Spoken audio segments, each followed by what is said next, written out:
Surah Al-Qasas is one of the many surahs in which Allah tells the story of Musa alayhi salam. And a unique part of his life is mentioned in Surah Al-Qasas that's not mentioned anywhere else in this way. And that is the story of how Musa alayhi salam got married. Now, there is no other prophet in the Quran about whom we get the story of how they got married, except Musa alayhi salam. That's it. It's the only prophet. And every story in the Quran has purpose, divine purpose. Allah selectively chose these stories for our guidance.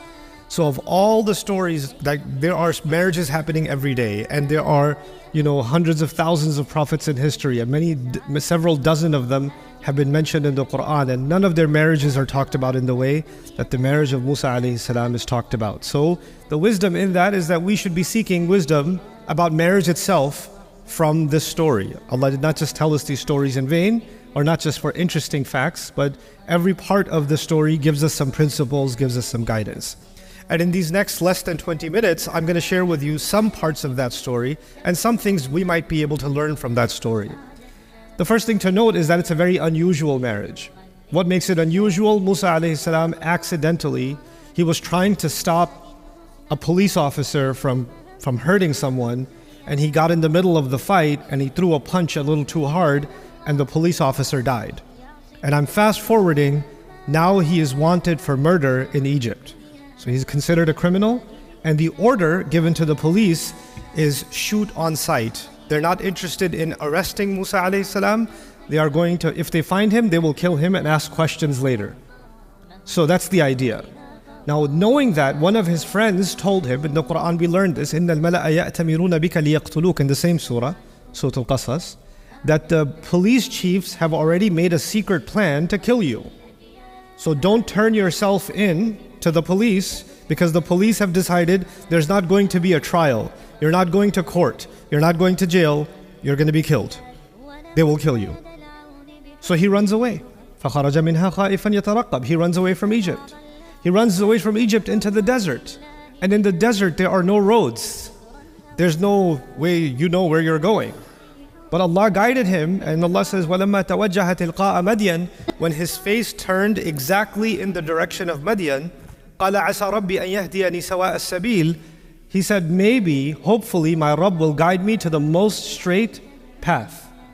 He doesn't even know that he's facing Madian. Madian is many, many, many days of, maybe weeks of travel away. But he just turned his face in a certain direction, and Allah just put it in his heart to make this dua, and he went in that direction. Now you know something about the desert. If you go 1 degree off, you might end up making a giant circle. You end up where you started. You will have no idea if you're going the right way or not.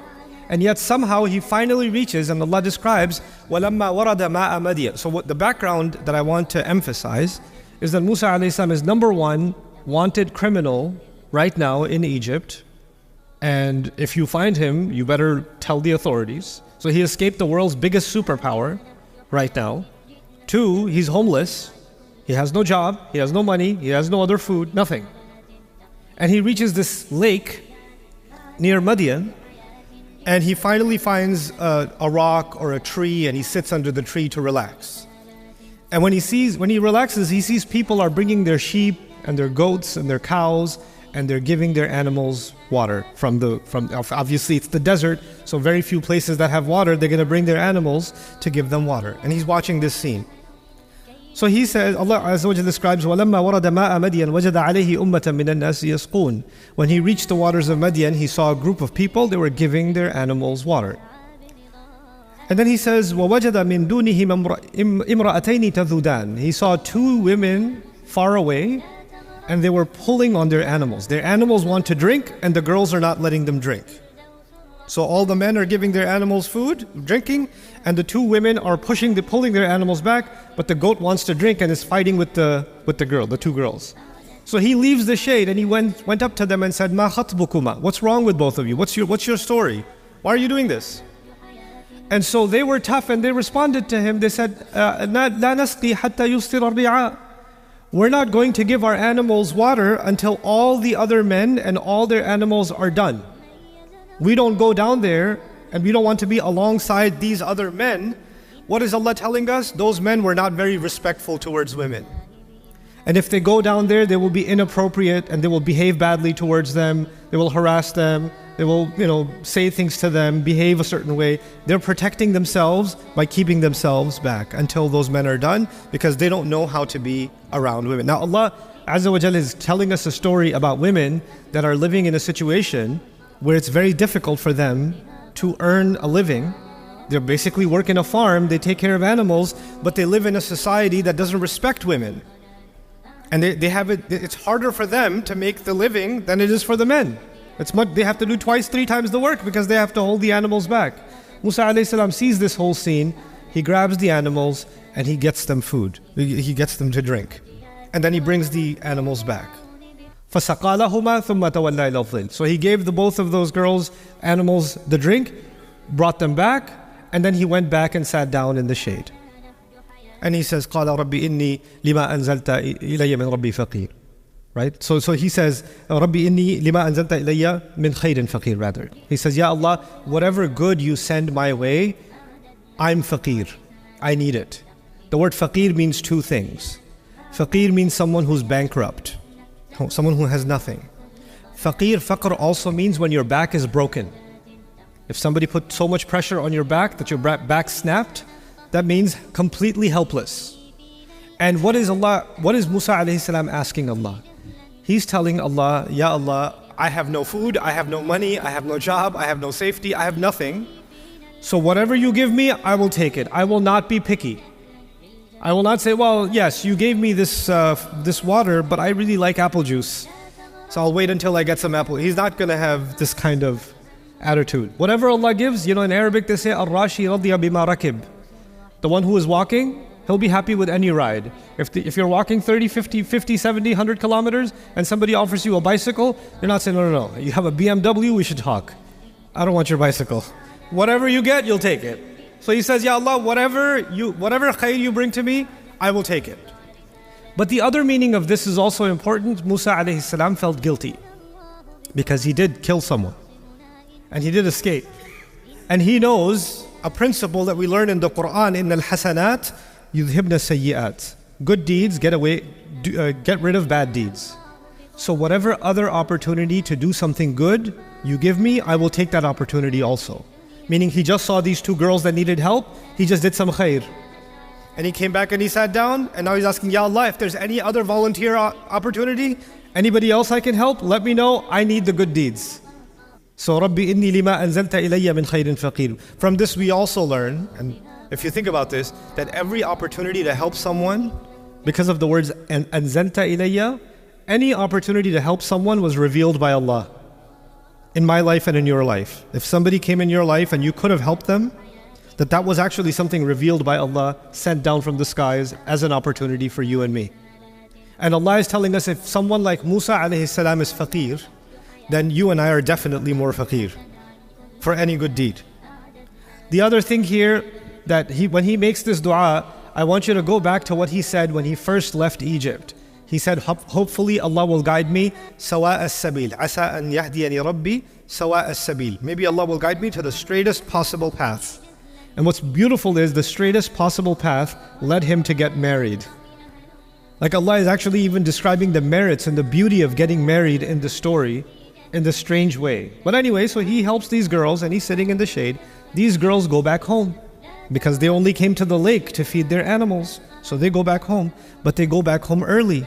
Because usually they wait for all the men to finish and then they go back home. Now they show up home 5 hours early. And their old father, who cannot work anymore, he says, basically, the Quran doesn't tell us, you can assume logically, why are you home early? What happened? And they say, well, there was this man, he was very strong, he just took our animals, and these girls, they deal with men outside all the time. So when they talk about Musa alayhi salam, they're telling their father, this was not like other men. His behavior was different. He was not looking at us the way other men look at us. He wasn't talking to us like other men talk to us. He didn't help us and he followed us home or he was staring, nothing. He just went back under the shade and he just disappeared. And the father is very intelligent. He knows that he sends these girls out every day for work in a corrupt society. And if you're living in a corrupt society, finding a good husband for your daughter can be very difficult. You don't know who's who. Everybody's bad out there, and you want to find a good match for your daughter. So even when he hears this description from his daughters, he realizes this is a good man. In his head, he's already got a plan. And the father understands his daughter. So the way she's talking about him, he can tell she liked his character also. So what does he do? He sends one of them back to get him. Now, if I'm a father and I have 2 daughters, and I'm going to go get a man, it's safer to send 2 daughters. Doesn't it make sense? Send both girls. But we find in the Quran, فَجَاءَتْ إِحْدَاهُمَا تَمْشِي عَلَى اسْتِحْيَاءٍ. He said one of them, and she came walking shyly. She's shy because she's alone and she's nervous. Perhaps she's also shy because her father sensed something. She kind of likes him. And it's a final test for her. He already puts tawakkul in Allah when he puts her outside every day. So he's already in this situation. He trusts his daughter. So he sends her out and he says, bring this man. فَجَاءَتْ إِحْدَاهُمَا تَمْشِي عَلَى اسْتِحْيَاءٍ. Now when Musa alayhi salam sees this girl again, he's like, what do you want? You need more help? Why are you here? So she feels shy and she says, Inna abi yad'uka. So she makes sure he understands, no, I'm not interested. My father is calling you. Inna abi yad'uka. لِيَجْزِيَكَ أَجْرَ مَا سَقَيْتَ لَنَا. So he can pay you for what you gave us, for the help you gave us. He wants to pay you. Now the simple question is, did Musa alayhi salam do this for the sake of Allah? Or did he do this to make money? He did it as an act of ibadah. That's what he did. His niyyah was for Allah. But this woman comes and says, my father wants to pay you for your work. Musa alayhi salam could just turn around and say, Jazakillahu khairan, but I did that fi sabilillah. I don't want anything from this dunya. Thank you so much. I'm going to go back and make dua to Allah. Because I did it for the niyyah of ibadah. That's it. But Musa alayhi salam says, sure, let's go get paid. They go. So why did he accept it? Why? Because Allah is teaching us how to understand dua. When Musa alayhi salam said to Allah, Ya Allah, whatever good you send my way, my back is broken, I will not be picky. And when this woman comes and says, my father would like to pay you, he understands Allah just answered his dua. He doesn't need to be more picky. He doesn't need to be more Islamic than Islam. Not saying this is for the sake of Allah, I don't want anything dunya. Yes, I need dunya. I just asked Allah for some dunya. So he goes. And when he goes to the father, he tells the father asks him, what are you doing here, young man? I've never seen you before. They have a conversation. And the 2 girls are also listening from the side. And he says, فَلَمَّا جَاءَهُ وَقَصَّ عَلَيْهِ الْقَصَصِ. When he came to him, he told him the whole story. What's the whole story? I was born in Egypt. I was raised in the palace. I accidentally killed someone. I'm wanted for murder. I escaped the country. I'm a fugitive. I'm an illegal alien. I don't have a visa here. I don't have any citizenship here. I have no job here. I have no money. I am bankrupt. And here I am. So now the father knows that this young man, he's a good guy. He's a good young man. He's honest. But the world's biggest military wants to kill him, and he's homeless, and he's bankrupt, and all of this, and the girl calls the father. The girl says, Ya abati istajirhu. Dad, I love you. Give him a job. Dad, the girl says to the father, give him a job. The father understood, if he gives him a job, there are 2 young girls in the house, and this young man in the house. You can't give him a job. This doesn't work. So she is speaking kinaya. She's speaking indirectly. Give him a job means, can you marry me to him? I know other men outside. They're not good like this man. I like this man. I like him enough. I trust him enough that he can work in this house. Remember, they don't even trust men enough that they can go to the same lake. Remember that? But she trusts this man enough that he can work in this house. And she says it to her father, we can hire him. He can work for us. The father understood the girl. And he goes to Musa alayhi salam. Inni uridu an unkiha ihda ibnatayya hatayn. I want to marry one of my 2 girls to you.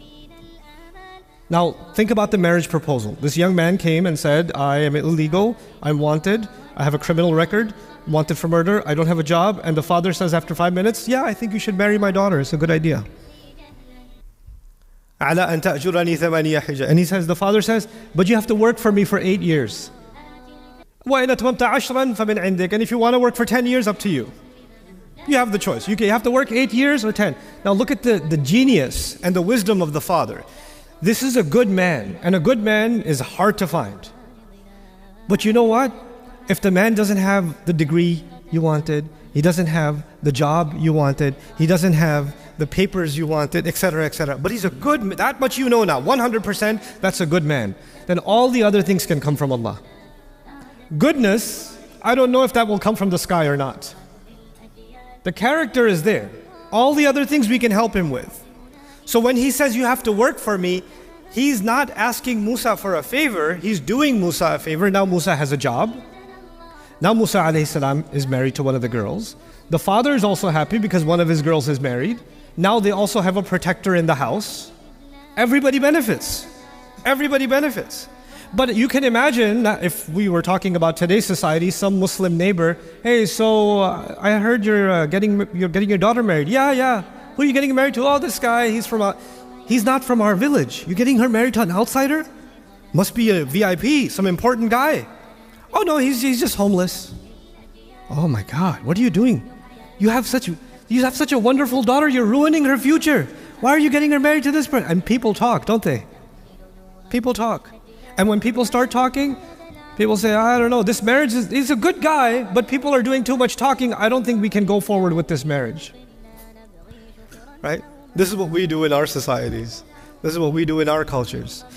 If we don't make marriage easy, and if we don't make marriage based on the right reasons are character, the right reasons are integrity, the right reasons are honesty. If we don't make marriage easy, and if we stop listening to our daughters, because we listen to everybody else, everybody talks, the uncles are talking, the cousins are talking, the in-laws are talking, the neighbors are talking, everybody's talking.